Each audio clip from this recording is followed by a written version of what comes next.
Assalamualaikum warahmatullahi wabarakatuh. Apa kabar pecinta sepak bola Indonesia? Senang sekali bisa berjumpa lagi dengan kalian semua. Kali ini saya masih tetap membawakan isu yang sama, yaitu terkait Piala Dunia U20. Kenapa? Ya karena saya memang ingin memberikan dukungan saya sepenuhnya terhadap Piala Dunia U20 dan sepak bola Indonesia pada khususnya. Sekaligus saya juga ingin mengajak teman-teman semua untuk terus memberikan dukungan terhadap sepak bola Indonesia dan penyelenggaraan Piala Dunia U20, karena telah lama kita mendamba-dambakan sepak bola yang kuat, sepak bola Indonesia yang bermartabat, sepak bola Indonesia yang terhormat. Kini ada kesempatan bahwa grafik sepak bola kita sedang naik, sedang meningkat, akan tapi ada batu sandungan yang cukup berat yang harus kita lewati bersama, yaitu adanya penolakan terhadap Piala Dunia U20, dan ini bisa menjadikan atau mengganggu grafik perkembangan sepak bola Indonesia kita yang grafiknya sekarang sedang naik-naiknya. Bahkan semalam juga kita bisa menahan imbang Burundi, meskipun seharusnya kita bisa memenangkan pertandingan, tapi ini hasil yang cukup yang baik menurut saya.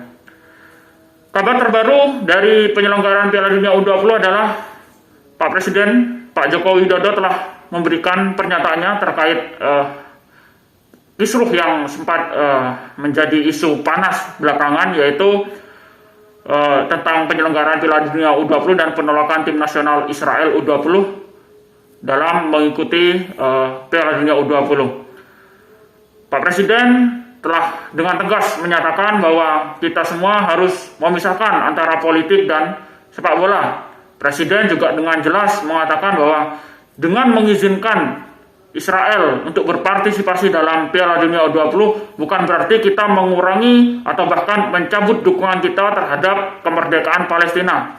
Ya, saya pun berpendapat sama dengan Bapak Presiden bahwa kita semua, saya rasa seluruh bangsa Indonesia akan tetap memberikan dukungannya terhadap kemerdekaan Palestina. Meskipun kita semua tetap memberikan izin kepada Israel, menerima Israel untuk berpartisipasi dalam kontestasi Piala Dunia U20. Kenapa? Ya karena masuknya Israel ke dalam Piala Dunia U20 itu bukan atas undangan kita, bukan atas kemauan kita secara pribadi.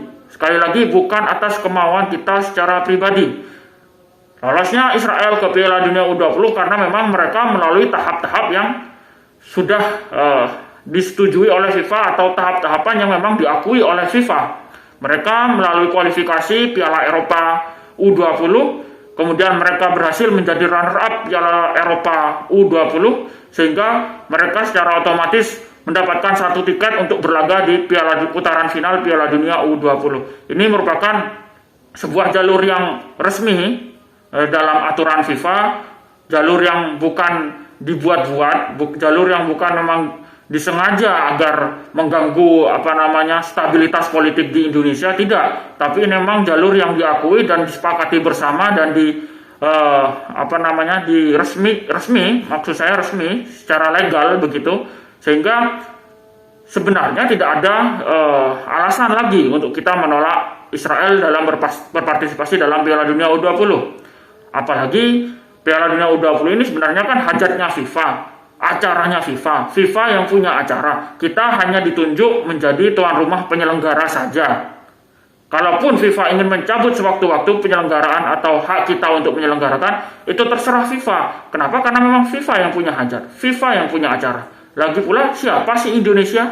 Kok kita mau sombong amat? Kita mau sok-sok ngatur? Siapa sih? Dalam sepak bola kita hanya negara dengan peringkat 150-an dunia.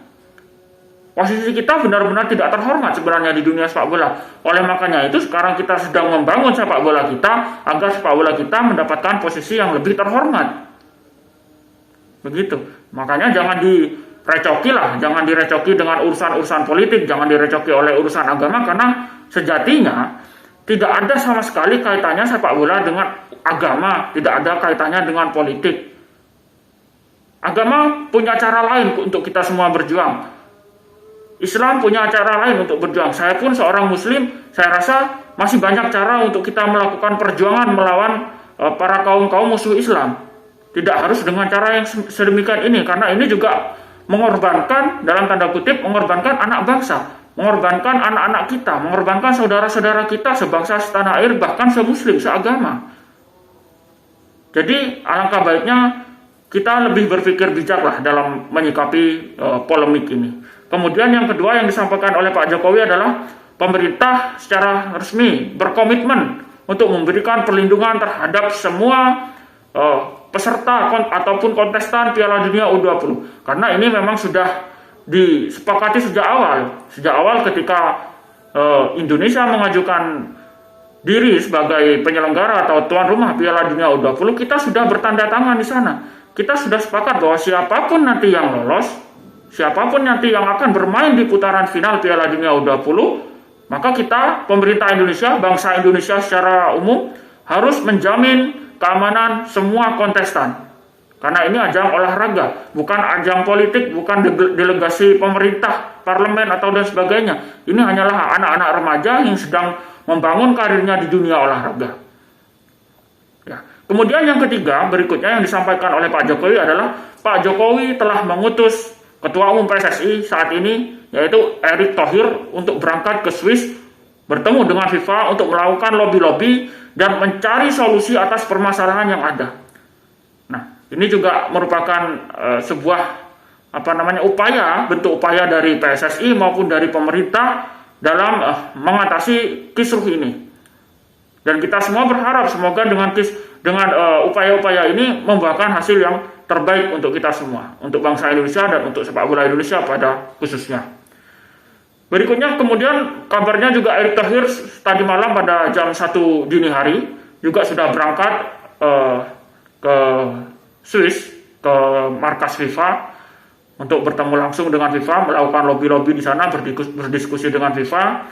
Paling tidak saya harap apapun keputusan FIFA nanti mau mencabut Indonesia sebagai tuan rumah, paling tidak jangan ada konsekuensi lanjutan yang akan diterima oleh sepak bola Indonesia. Misalkan sampai di-banned lagi oleh FIFA. Ini akan sangat mengganggu perkembangan sepak bola Indonesia lagi, akan sangat mengganggu mimpi-mimpi anak Indonesia lagi, dan akan menghancurkan seluruh mimpi putra-putra maupun putri Indonesia yang sekarang sedang membangun karirnya, meniti mimpi-mimpinya di dunia olahraga sepak bola.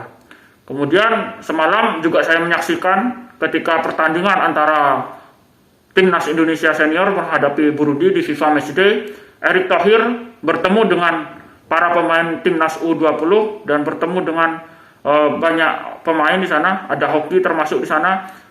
Erick Thohir terlihat sangat terharu, bahkan hoki juga menyampaikan kegundahannya, kekecewaannya jika sampai Piala Dunia U20 ini batal diselenggarakan dan Indonesia tidak bisa berpartisipasi di ajang ini. Karena hoki dan teman-temannya sudah mengerahkan seluruh kemampuannya, mengerahkan seluruh waktu yang mereka miliki untuk berlatih, bekerja keras demi tampil baik di Piala Dunia U20 nantinya, demi harkat dan martabat bangsa Indonesia. Sekali lagi, itu bukan hanya untuk karir mereka secara pribadi, tapi juga demi harkat dan martabat bangsa Indonesia.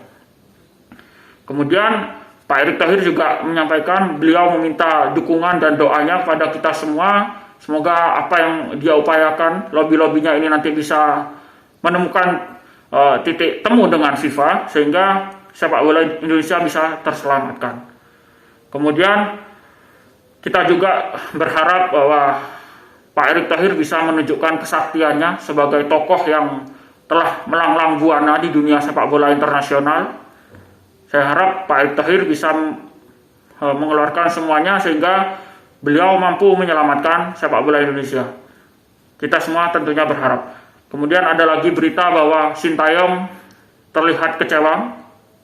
Melalui statementnya juga sangat terlihat bahwa Sintayong kecewa karena dia telah menyatakan bahwa dia telah menyiapkan tim nasional Indonesia U20 sejak 3 tahun yang lalu untuk berpartisipasi di Piala Dunia U20. Kemudian kalau Piala Dunia U20 tentunya 3 tahun semua itu akan terbuang sia-sia dan Sintayong akan merasa wah ini sangat sia-sia dan sangat kecewa lah intinya. Itu yang dirasakan oleh Sintayong. Bahkan jangankan Sintayong yang setiap hari mencurahkan pikiran dan tenaganya demi mengembangkan bakat-bakat muda kita ini untuk berlaga di Piala Dunia U20, kita pun yang hanya sebagai supporter, yang hanya sebagai penonton, penikmat saja, akan sangat kecewa gitu ya ketika melihat fakta bahwa tim nasional kita gagal tampil di Piala Dunia U20.